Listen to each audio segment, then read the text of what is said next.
Senang bisa berada dengan saudara sekalian yang ada di sini dan yang ada di rumah dan dimanapun kita berada. Firman Tuhan tidak bisa dibendung sama apapun karena firman Tuhan itu kekal dan selalu tidak bisa dibatasi, tidak bisa dibatasi sama manusia bahkan karena Tuhan itu adalah Tuhan yang limitless, tidak ada batasnya. Ya, kita berdoa Tuhan terima kasih mengucap syukur buat kesempatan hari ini. Kami percaya bahwa firman-Mu akan memerdekakan kehidupan kami. Kami sambut firman kehidupan di dalam satu nama, Yesus Kristus Tuhan dan Juru Selamat kami. Amin.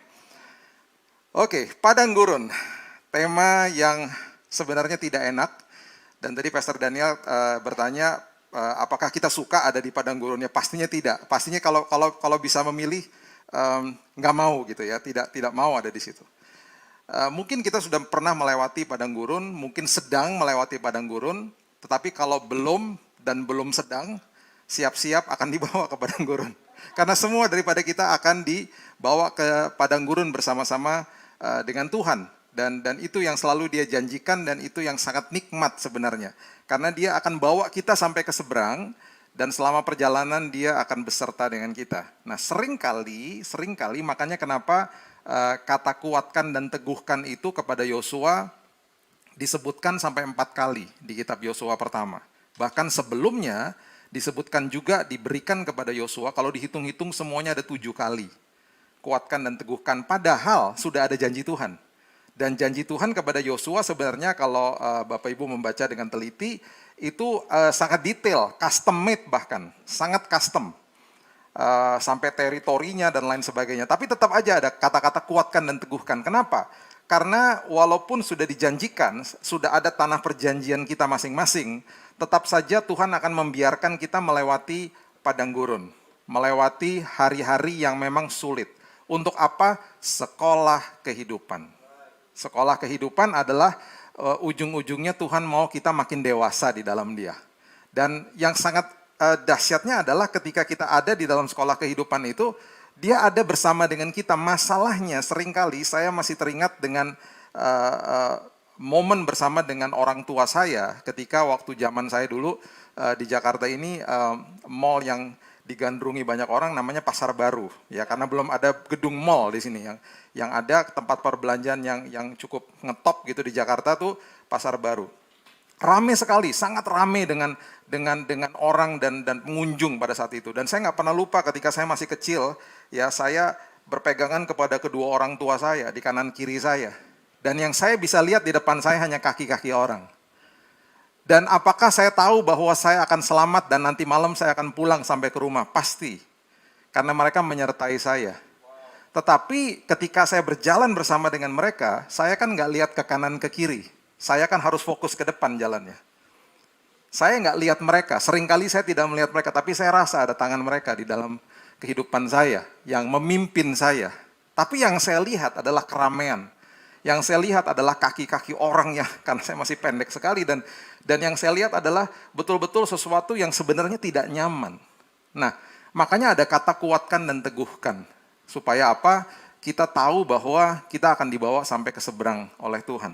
Buka bersama-sama saya di Ulangan pasal yang ke-8, ayatnya yang kedua. Ulangan pasal yang ke-8, ayat yang kedua. Ulangan ada di perjanjian baru, amin? Oke, cuman ngecek aja, udah bangun belum ya? Masih pagi soalnya nih. Harap semua yang di rumah sudah sarapan juga, sudah minum kopi, jadi sudah bangun ya. Ulangan pasal yang ke-8, ayat yang kedua. Ingatlah kepada seluruh perjalanan yang kau lakukan atas kehendak Tuhan Allahmu di padang gurun, selama 40 tahun ini, dengan maksud, perjalanan padang gurun itu dengan maksud apa? Merendahkan hatimu dan mencoba itu sebenarnya menguji, testing, bahasa Inggrisnya, bahasa aslinya. Engkau untuk mengetahui apa yang ada dalam hatimu, yakni apakah engkau berpegang pada perintahnya atau tidak. Ini jelas sekali tujuan perjalanan padang gurun adalah untuk merendahkan hati kita.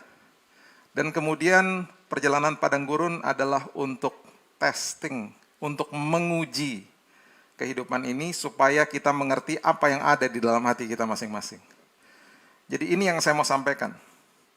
Ketika saudara berhadapan dengan masalah, ketika saudara berhadapan dengan kesengsaraan, kesulitan, penyakit, apapun yang ada di depan Anda, padang gurun Anda, Perhatikan untuk switch paradigma. Begini, kalau kita melihat itu sesuatu, kesulitan itu sesuatu cobaan. Cobaan itu artinya adalah mengeluarkan kelemahan kita dan memakai kelemahan itu untuk menghancurkan kita. Itu cobaan. Itu yang iblis berikan dan itu yang iblis mau kita ngerti ketika berhadapan dengan padang gurun. Harus di-switch paradigmanya terhadap yang firman Tuhan katakan, diuji, testing. Kenapa? Kalau diuji berarti sama juga mengeluarkan kelemahan kita dan memakai kelemahan kita untuk membuat kita lebih baik. Itu ujian. Beda sama cobaan. Saya ulang ya, cobaan adalah mengeluarkan kelemahan kita, memakai kelemahan itu untuk menghancurkan kita. Itu cobaan. Tapi kalau ujian, mengeluarkan kelemahan kita, memakai kelemahan itu untuk membuat kita lebih baik. Makanya namanya ujian matematika, bukan cobaan matematika. Karena ketika kita diuji, misalnya nomor 2, nomor 4 salah, kita langsung tahu, oh itu kelemahan saya nggak belajar, itu formulanya saya nggak tahu. Dan kemudian saya belajar, ketika saya belajar, diuji lagi bisa nggak? Bisa. Mengeluarkan kelemahan saya dan memakai kelemahan itu untuk membuat saya lebih baik dan lebih baik dan lebih baik. Itu ujian. Jadi makanya kenapa sampai firman Tuhan menulis begini di Yakobus pasal yang pertama, ayat yang kedua sampai keempat. Yakobus pasal yang pertama, ayat kedua, ketiga, dan keempat. Jelas sekali dikatakan begini. Saudara-saudaraku, anggaplah sebagai suatu kebahagiaan. Count it all joy. Count it all joy. Jadi kalau dibawa ke padang gurun kita harus begini. Wow, ini kesempatan bagi saya untuk berubah. Ini kesempatan bagi saya untuk saya edify myself. Saya lebih menjadi orang yang lebih baik dalam hidup ini. Jadi count it all joy. Anggap sebagai suatu kebahagiaan apabila kamu jatuh ke dalam berbagai-bagai pencobaan. Pencobaan sebenarnya adalah trials, ujian dalam bahasa Inggrisnya. Jatuh ke dalam berbagai-bagai ujian. Sebab kamu tahu bahwa ujian terhadap imanmu itu menghasilkan ketekunan. Menghasilkan ketekunan. Kamu akan tekun. Terus dikatakan begini, biarkan ketekunan itu memperoleh buah yang matang. Jadi di tengah-tengah padang gurun, jangan keluar dari padang gurun. Jangan cari jalan pintas. Supaya buahnya jadi matang. Kalau dijelaskan dalam bahasa aslinya, biarkan itu terjadi sampai selesai. Let the perseverance finish. Sampai selesai. Ketekunan itu, pembelajaran ketekunan harus selesai. Jadi kelasnya harus sampai selesai. Jangan drop out. Jangan keluar. Itu maksudnya. Jangan tinggalkan padang gurunnya. Udahlah saya mau ambil jalan pintas aja. Pertanyaan saya begini. Waktu bangsa Israel mau dibawa ke dalam tanah perjanjian. Bisa nggak Tuhan nggak usah lewatin sungai Yordan? Bisa. Setelah dikatakan kuatkan dan teguhkan, habis itu dibawa ke sungai Yordan yang sangat deras. Bahkan mereka diminta ada sebuah tindakan iman di mana mereka harus mencelupkan kaki mereka di air itu sehingga airnya terbelah dan Alkitab mengatakan seperti waduk di ujung-ujungnya. Dan mereka lewat di situ. Apakah mereka bisa untuk nggak usah ngitari tembok Yeriko atau nggak paling tidak sehari aja deh, nggak usah berhari-hari. Udah ngiteri berhari-hari nggak ngapa-ngapain, cuman teriak-teriak aja. Belum lagi pasti dibodoh-bodohin sama tentara Yeriko pada saat itu. Bisa nggak? Bisa. Tuhan bisa kok lewatin jalan pintas supaya cepat selesai. Tapi Tuhan nggak begitu. Dibiarkan lewat di situ supaya sekolah kehidupan. Supaya kelas ketekunannya selesai. Sampai selesai. Makanya di ayat 4 dikatakan supaya ketekunan memperoleh buah yang matang, supaya kamu menjadi sempurna dan utuh dan tak kekurangan suatu apapun. Maksudnya setelah itu semuanya selesai, engkau jadi lebih baik, karaktermu lebih luar biasa, sekolah kehidupan. Makanya ketika ada orang nyebelin dalam hidup kita pun, jangan doakan orang itu mati. Kalau ada orang yang nyebelin pun dalam hidup ini, Paulus mengatakan sudah 3 kali aku mengatakan dan berdoa kepada Tuhan, meminta kepada Tuhan, supaya Tuhan angkat duri yang menggocoh aku ini. Diangkat gak sama Tuhan? Enggak tuh. Akhirnya ada sebuah kalimat yang luar biasa, di dalam kelemahanku kekuatanmu nyata Tuhan. Akhirnya kita bisa memperoleh buah yang matang, karakternya jadi matang, karakternya jadi luar biasa. Sekolah kehidupan memang gak enak, siapa yang mau suka sekolah? Tapi justru itu yang Alkitab katakan bahwa ketika itu semuanya sudah selesai, menjadi sempurna, kita nggak kekurangan sesuatu apapun. Karena nanti ketika berhadapan lagi dengan kesulitan hidup dan lain sebagainya, sudah makin kuat dan makin kuat. Itulah tujuan daripada perjalanan padang gurun. Ya. Saya suka dengan sebuah cerita ketika seorang ibu dia bertanya kepada tukang perak, bagaimana tukang perak ini memurnikan peraknya. Ya. Jadi dia tanya 3 pertanyaan.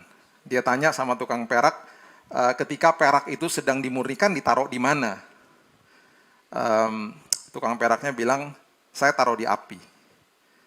Kemudian Roh Kudus bicara sama dia, ketika engkau sedang melewati sebuah proses di padang gurun, itu rasanya nggak enak seperti dibakar-bakar di dalam api. Proses pemurnian tuh nggak enak. Pertanyaan kedua dia tanya lagi, waktu Bapak lagi memurnikan perak itu di api, Bapak posisinya di mana? Bapak ada di mana? Loh, saya nggak kemana-mana, saya pegangin pakai tongkat yang panjang. Roh Kudus bicara lagi sama dia, ketika engkau sedang melewati proses, aku juga kemana-mana. Aku pegangin dirimu kok. Pertanyaan terakhir yang luar biasa, dia tanya begini, kapan Bapak tahu perak itu selesai dimurnikan? Oh gampang, ketika saya bisa bercermin di perak itu, bisa melihat diri saya, selesai prosesnya. Dengan kata lain, Roh Kudus berbicara, ketika aku bisa melihat dirimu dan aku bisa melihat karakter Kristus di dalam dirimu, seolah-olah kalau aku lihat dirimu seperti aku bercermin, aku lihat diriku sendiri. Selesai pemurniannya. Tujuannya apa? Membuat kita makin serupa seperti dia. Banyak orang berdoa, Tuhan jadikan aku serupa seperti Tuhan. Siap-siap besoknya dimasukin padang gurun. Itu maksudnya. Kalau Tuhan berdiri di depan kita pada hari ini, ya, dan kemudian memberikan opsi kepada kita, mengajak kita pergi berjalan bersama dia ke Singapura misalnya. Kalau dari Jakarta, kalau naik pesawat biasanya 1,5 jam sampai di sana. 1 jam 15 menit. Tuhan memberikan opsi. Ya. Yang pertama, saya mau ajak kamu naik pesawat 1,5 jam, atau saya mau ajak kamu jalan kaki 1 bulan baru sampai Singapura. Pilih yang mana? Pilih yang mana? Bapak Ibu yang ada di rumah, semuanya coba jujur, ya, bicara dalam hati, pilih yang mana? Atau bisa type, ya, pilih yang mana? Jalan kaki 1 bulan, atau naik pesawat 1,5 jam? Pasti 1,5 jam lah, ngapain? Kita hidup di era yang serba cepat, serba mau buru-buru, betul? Saya kasih analogi begini. Ya, saya kasih analogi begini. Kalau misalnya saya dengan Pastor Daniel ini belum kenal ya, ketemunya di pesawat, ya, perjalanan ke Singapura. Saya duduk berduaan sebelah-sebelahan, dan kemudian kita berkenalan di perjalanan itu. Pak, sepertinya saya pernah ketemu, Pak. Bapak sering di TV ya Pak ya? Oh ya, program Good News apa gitu, ngobrol-ngobrol. Dia juga tanya saya siapa dan lain sebagainya, kita tukar-tukaran nomor telepon, mungkin kepotong sama istirahat sebentar, tidur, ada makannya dan lain sebagainya. Kita ngobrol sebentar lah kira-kira, ya mungkin more less 1 jam lah mungkin. Sampai di Singapura, tukar-tukar nomor telepon, pisah. 1 hari saya bertemu dengan Pastor Daniel di mall di Jakarta misalnya. Saya dengan istri saya lagi jalan-jalan, saya ketemu Pastor Daniel dari jauh. Saya akan panggil dia pastinya. Karena saya pernah duduk bareng sama dia di pesawat. Pastor Daniel, ingat saya nggak? Billy botak Garuda Singapura. Oh iya, apa kabar? Gitu. Saya kenalin sama istri saya. Setelah selesai ngobrol-ngobrol, kita pisah, saya akan bilang sama istri saya, itu Pastor Daniel, saya kenal dengan beliau.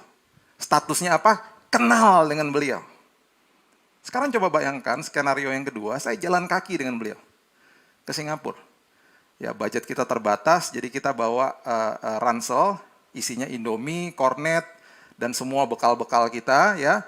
Dan kita akan tinggal di tenda, karena kita budget terbatas. Kita nggak masuk hotel, jalan kaki loh. Kalau dari Jakarta berarti menyelusuri tol Merak sana tuh ya, sampai ke Merak, nyebrang, Selat Sunda, sampai ke Lampung, jalan kaki lagi ke atas, ke arah Pekanbaru sana misalnya, terus nyebrang pulau-pulau, sampai akhirnya ke Singapura 1 bulan. Yang tidak ngerti geografi makin bingung, kemana sih itu maksudnya. Kira-kira gitulah ya. Di hari pertama ketika saya berjalan dengan beliau, kita kenalan dulu, karena belum kenalan. Besoknya setelah 24 jam sama-sama, saya nggak mungkin kenalan lagi. Masa saya kenalan lagi? Pastor Daniel, masih ingat nama saya kemarin? Atau mungkin saya tanya, namanya siapa kemarin? Ini maaf, karena botak jadi nguap semua memorinya. Nggak mungkin. Saya udah satu kali 24 jam sama-sama beliau. Kemudian kita akan berjalan kaki, itu akan melewati hujan, panas, kita akan melewati debu dan lain sebagainya sama-sama. Ketika malam hari kita akan buka tenda, kita akan tidur, kemudian setelah berhari-hari saya makin mengerti sikap atau sifatnya dia. Setelah berhari-hari saya dan beliau akan saling curhat tentang masa lalu, tentang pergumulan sekarang, tentang harapan masa depan. Kita melewati suka duka sama-sama. Kita melewati kesulitan dan kesenangan sama-sama. Kita melewati Indomie tinggal 1 mangkok, udah habis semuanya, makan berdua sama-sama. 1 bulan sampai ke Singapura.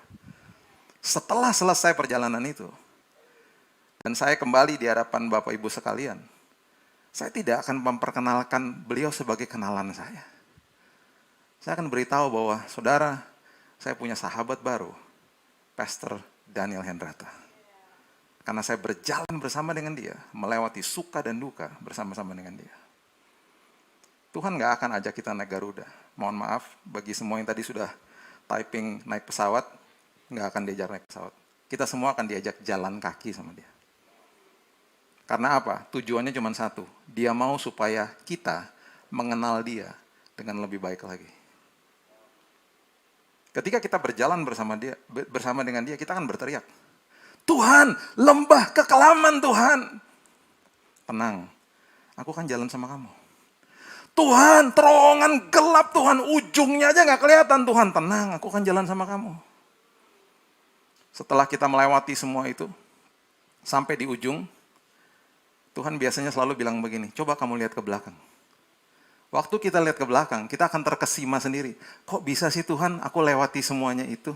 Tuhan ingatkan lagi, kan sama aku lewatnya. Kan sama aku. Setelah perjalanan itu selesai, dia itu kenal kita lebih dari 100% bahkan. Elohim, Allah pencipta kok. Dia yang menciptakan kita. Pertanyaannya, kita kenal gak sama dia?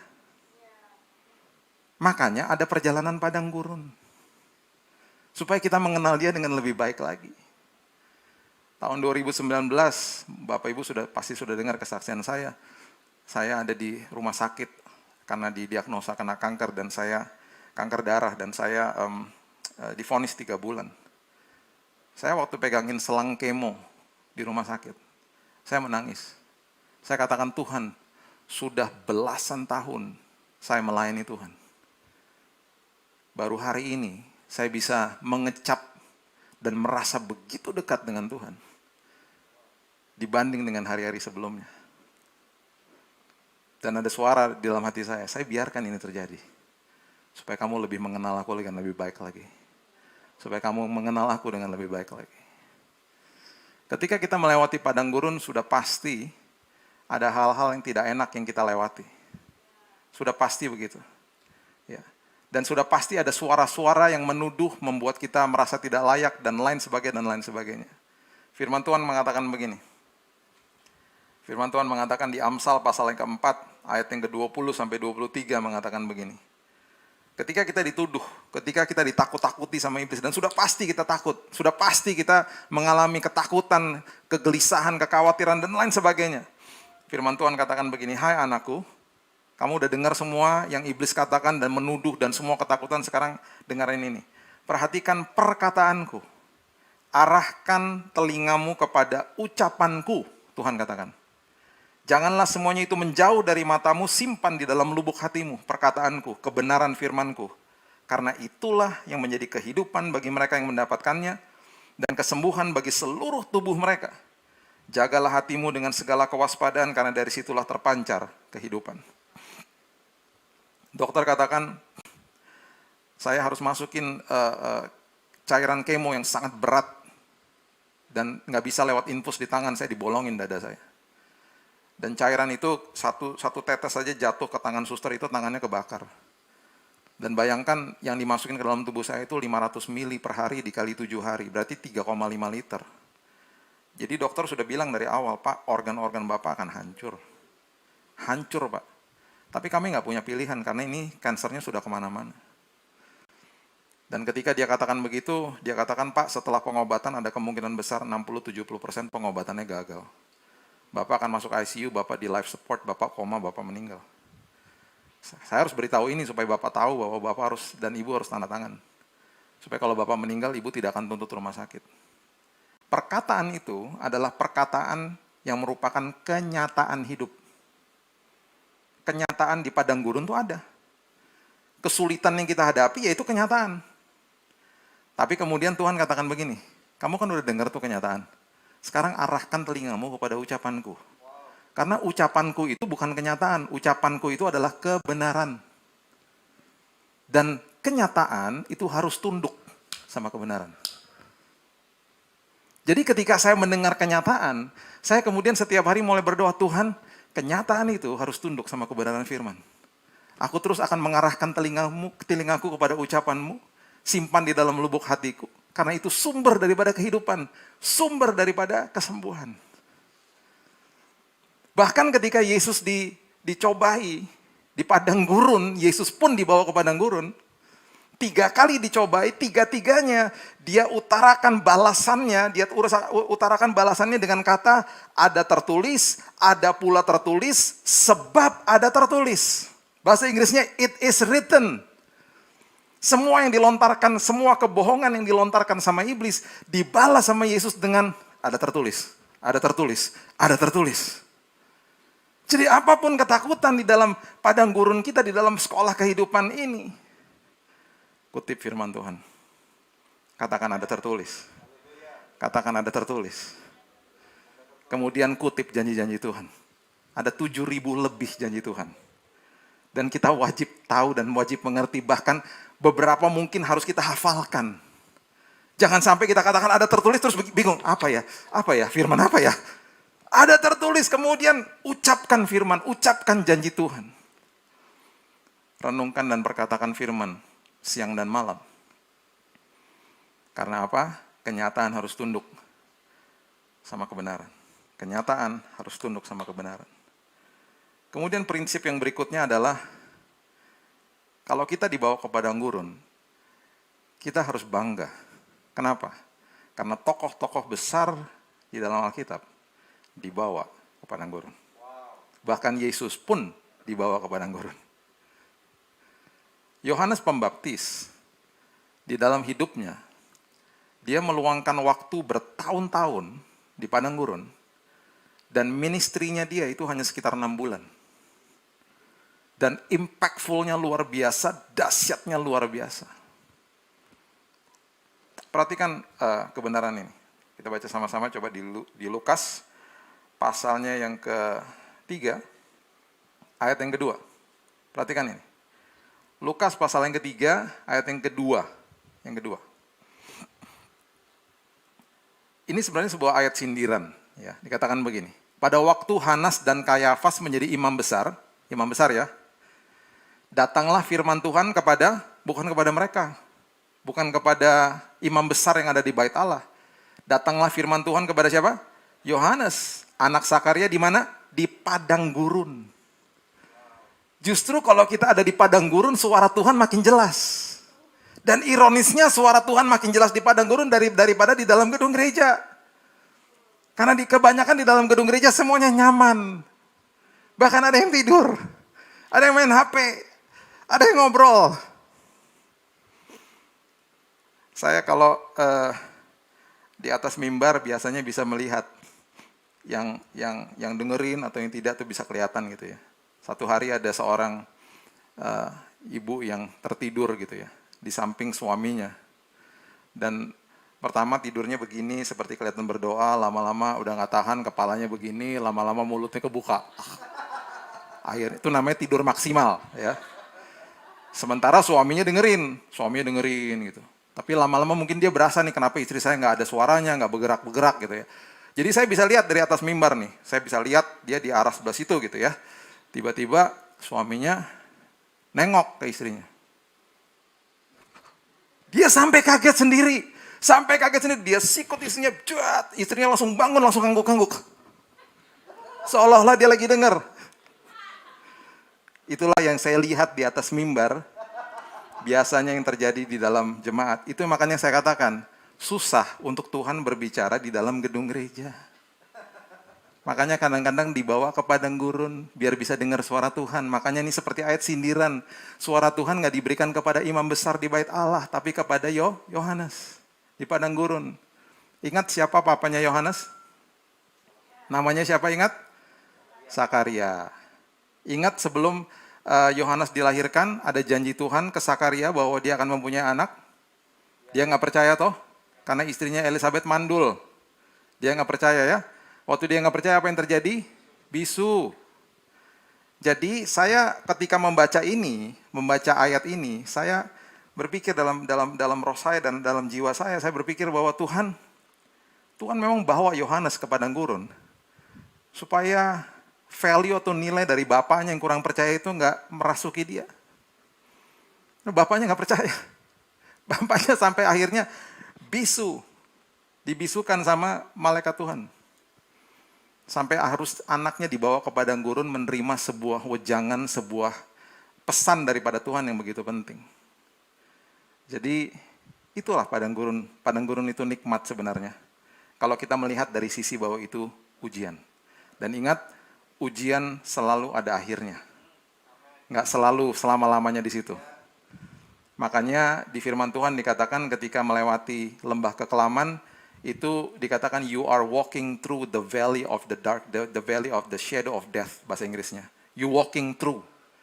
Itu Mazmur 23 ayat 4 jelas sekali mengatakan itu. You walking through, berarti apa? Lewat. Cuman lewat kok. Gak berdiam di situ. Tapi hasilnya luar biasa. Tadi kita sudah baca di Yakobus, jangan drop out. Jangan keluar, jangan cari jalan pintas. Biarkan terjadi, biarkan sampai selesai. Supaya iman kita, supaya karakter kita makin teguh di dalam Tuhan. Dan yang luar biasa adalah, kalau kita ada di padang gurun berarti kita masuk ke dalam kelompok elit. Karena tokoh-tokoh besar dalam firman Tuhan, dalam Alkitab, dibawa sama Tuhan ke padang gurun. Bahkan Yesus pun dibawa ke padang gurun. Musa dibawa ke padang gurun, Yusuf punya padang gurunnya sendiri, Abraham punya padang gurunnya sendiri, Daniel punya padang gurunnya sendiri. Semua melewati padang gurun dan menjadi tokoh-tokoh besar yang luar biasa yang berdampak. Itulah kenikmatan padang gurun ketika Tuhan membawa kita ke dalamnya. Kemudian prinsip yang berikutnya adalah ketika padang gurun itu sudah selesai, baca bersama-sama saya di Yesaya 48 ayat yang ke-10. Yesaya 48 ayat yang ke-10, firman Tuhan katakan begini. Ini penting sekali. Ini sebuah kebenaran yang penting sekali. Sesungguhnya aku telah memurnikan engkau. Namun bukan seperti perak, tetapi aku telah menguji engkau dalam dapur kesengsaraan. Aku akan melakukannya oleh karena aku sendiri, sebab masakan namaku akan dinajiskan. Nah ini penting kita mengerti. Masakan namaku akan dinajiskan.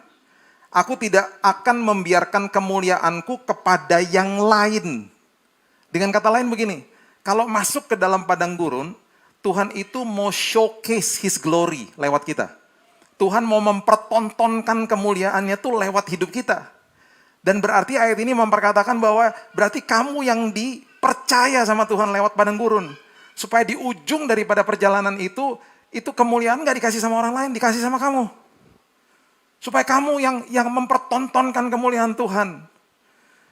Saya ingat ketika anak-anak saya masih kecil, ketika kami memberikan mereka baju, dikasih bedak biasanya, dan biasanya minyak yang kita suka adalah minyak telon ya. Bapak Ibu pasti juga tahu, minyak telon kalau di kulitnya baby atau kulit anak kecil tuh baunya nikmat dan enak sekali ya.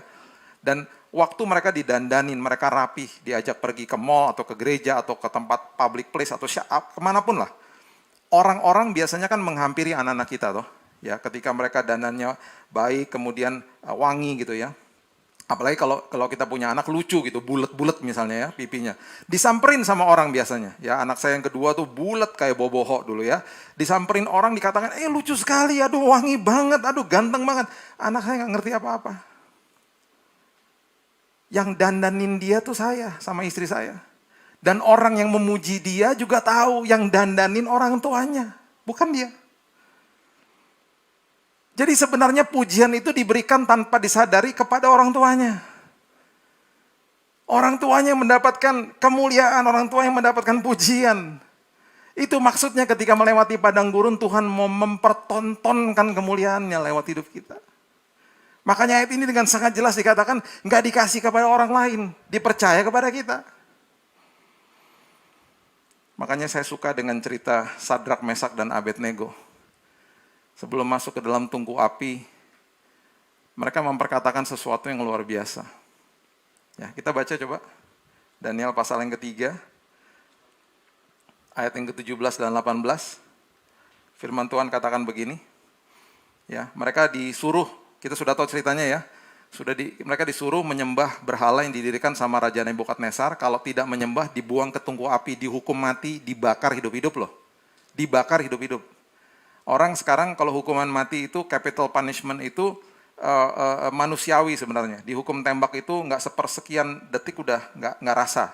Apalagi di Amerika namanya lethal injection, seperti dibius, dikasih obat seperti obat racun gitu ya. Kemudian hilang orangnya. Manusiawi sebenarnya. Ini enggak, dihukum mati, dibakar hidup-hidup. Kalau nggak nyembah berhala. Pernyataan mereka luar biasa. Jika Allah kami yang kami puja, sanggup melepaskan kami, maka ia akan melepaskan kami dari perapian yang menyala-nyala itu dan dari dalam tanganmu ya Raja. Kami tahu bahwa Tuhan kami sanggup. Oke? Perhatikan kalimat ini. Tetapi seandainya tidak. Seandainya pada hari ini Tuhan kami akan membiarkan kami mati martir, kami nggak ngerti jawabannya, yang kami nanti akan terima jawabannya ketika kami berjumpa dengan dia. Dan seperti biasa di dalam kehidupan ini banyak hal-hal yang kita nggak mengerti. Kok itu bisa terjadi ya Tuhan? Kok itu bisa terjadi ya? Kok orang itu bisa meninggal ya Tuhan? Kok begini ya Tuhan? Dia kan melayani Tuhan dan lain sebagainya. Banyak pertanyaan. Perhatikan kalimat ini. Tetapi seandainya tidak. Seandainya keinginan kami tidak dijawab sama Tuhan. Karena rancangan Tuhan bukan rancanganku. Rencana Tuhan bukan rencanaku. Dikatakan hendaklah Tuanku mengetahui ya Raja bahwa kami tidak akan memuja dewa Tuanku dan tidak akan menyembah patung emas yang Tuanku dirikan itu. Dengan kata lain, ketika masuk ke dalam padang gurun, pasti kita punya keinginan untuk tidak ada di situ, untuk lebih cepat selesai. Kita banyak pertanyaan, apa ini Tuhan? Bagaimana ini Tuhan? Kapan ini Tuhan? Dan lain sebagainya, banyak pertanyaan-pertanyaan yang kita katakan. Dan tanyakan kepada Tuhan. Prinsipnya, jangan pernah memberikan standar atau kondisi kepada Tuhan. Sadrak, Mesak, dan Abednego adalah 3 anak muda yang dengan jelas memperkatakan bahwa kami tahu Tuhan kami sanggup menolong. Tetapi seandainya tidak, kami tetap akan taat. Kami tetap akan komit. Karena apa? Ketaatan kami kepada Tuhan bukan dengan kondisi. Ketaatan saya dengan Tuhan selama padang gurun bukan kondisi. Ketaatan saya untuk memproteksi diri saya, bukan minta-minta sama Tuhan. Anak-anak saya waktu mereka masih kecil, saya pulang dari luar kota dipeluk sama mereka, betul dipeluk. Hi Dad, how are you? Apa kabar? I miss you. Ujung-ujungnya gini, oleh-olehnya mana? Mereka nggak terpesona sama saya, mereka terpesona sama pemberiannya. Tapi ketika mereka sudah besar, mereka ketika peluk saya, mereka akan peluk betul-betul, Dad, I miss you, I love you. Aku kangen sama Daddy. Udah nggak ada embel-embelnya. Mereka terpesona sama bapaknya. Terpesonalah sama Tuhan. Jangan terpesona sama pemberian-pemberiannya. Terpesonalah sama sang pemberinya. Jadi ketika masuk ke dalam padang gurun, kita makin dewasa. Nggak kasih kondisi sama Tuhan. Nggak kasih syarat sama Tuhan. Anak perempuan saya ketika dia masih kecil, saya punya dating time sama dia dan dia pendeknya masih segini waktu itu. Kami jalan di mall berduaan dan saya pegang tangannya dia.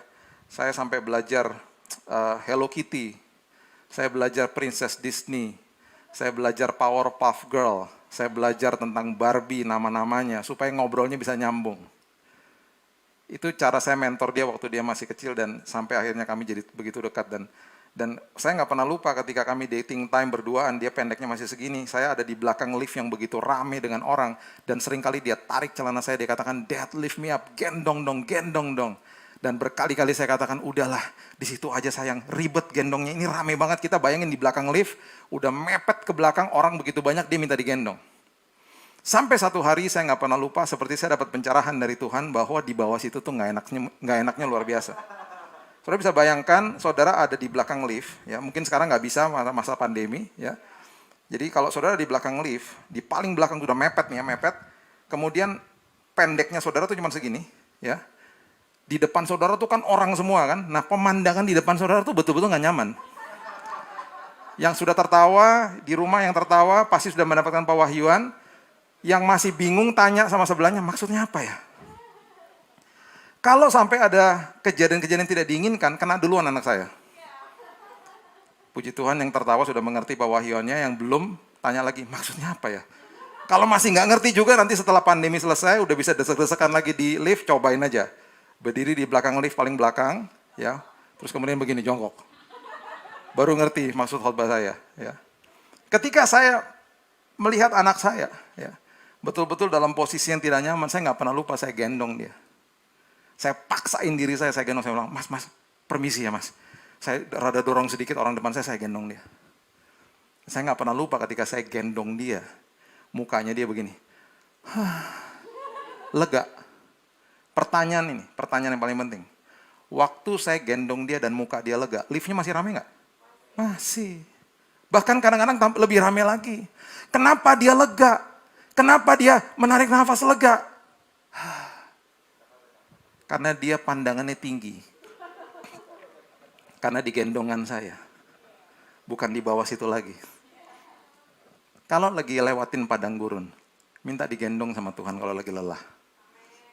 Minta digendong sama Tuhan. Minta Tuhan tolong supaya aku lihat dari perspektifnya Tuhan. Ketika digendong sama Tuhan, masalahnya masih ada. Masih ada, karena lebih berat. Tapi tiba-tiba ada rasa damai sejahtera. Tiba-tiba ada sukacita, tiba-tiba ada hikmat ilahi. Ada seorang rekan saya datang ke kamar saya. Datang cuma mau datang pagi pulang sore. Dia katakan, Pak, saya mau besuk dan sekalian mau doakan. Dan setelah ngobrol, di kamar saya sekitar 5 jam dia. Ngobrol, ketawa-ketawa, teman dekat. Setelah selesai dia katakan begini, kok saya nggak justru makin rasa iba sama kamu ya? Justru saya yang makin dikuatkan Tuhan. Saya udah kurus kering. Udah selang di mana-mana.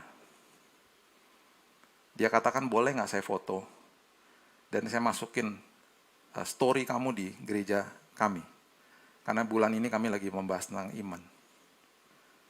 Saya pulang dari sini sekarang saya baru mengerti. Tuhan suruh saya ke sini. Karena ada pesan Tuhan bagi saya. Saya katakan begini, bukan kuat dan gagah saya. Kurus kering udah divonis mati. Itu karena Tuhan sedang mempertontonkan kemuliaannya lewat hidup saya.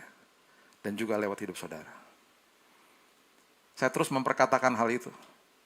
Selama 1 bulan di bulan Januari. Dan mujizat terjadi di bulan Februari ketika dokter memanggil saya ke kamarnya dengan 10 dokter yang sudah mencek semua hasilnya. Dia katakan, Pak, hari ini kami mau menyatakan kami tidak bisa menemukan satupun sel kankernya hilang. Hilang total.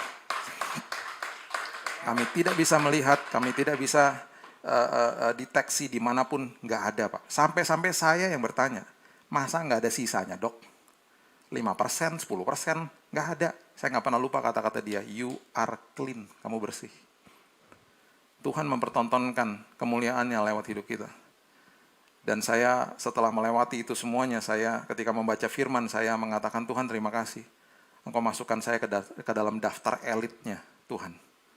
Dan kita semuanya ada di dalam daftar elitnya Tuhan. Ketika kita dibawa ke dalam padang gurun. Padang gurun adalah kesempatan, bukan kesengsaraan. Padang gurun adalah sekolah kehidupan, bukan sekolah kesengsaraan. Padang gurun adalah tempat di mana kita mendengar suara Tuhan, bukan mendengar suara iblis. Di padang gurun kita diubahkan, bukan dihancurkan. Di padang gurun kita makin dewasa. Di padang gurun kita menemui banyak jawaban. Oleh sebab itu, ketika kita ada di dalam padang gurun, katakan, terima kasih Tuhan. Terima kasih Tuhan. Ini kesempatan aku belajar tekun, supaya ketika aku belajar tekun, Roma Roma mengatakan bahwa aku akan tahan uji, dan setelah tahan uji aku akan punya pengharapan yang tidak akan pernah mengecewakan. Setelah sekolahnya selesai, itu yang kita dapati. Mari kita berdoa. Tuhan, terima kasih, mengucap syukur buat pagi yang indah ini. Terima kasih buat pesan Tuhan dalam setiap hidup kami. Kalau kami sedang melewati padang gurun pada saat ini, hamba-Mu percaya Tuhan, bahwa kami harus mengarahkan telinga kami kepada ucapan Tuhan, kepada janji-janji Tuhan. Dan oleh sebab itu kami percaya bahwa hari ini juga Tuhan, ketika ada yang menonton dan ada yang sakit, arahkan tangan-Mu ke layar televisimu. Percaya bahwa apapun kenyataan yang kenyataan yang dokter sudah berikan, mungkin itu vonis dan lain sebagainya. Percaya ada kebenaran Tuhan yang akan menguasai kehidupanmu. Karena kebenaran Tuhan akan mengalahkan kenyataan. Arahkan tanganmu, biarkan aku berdoa untukmu Tuhan. Aku berdoa bagi yang sedang sakit pada saat ini, dimanapun mereka berada.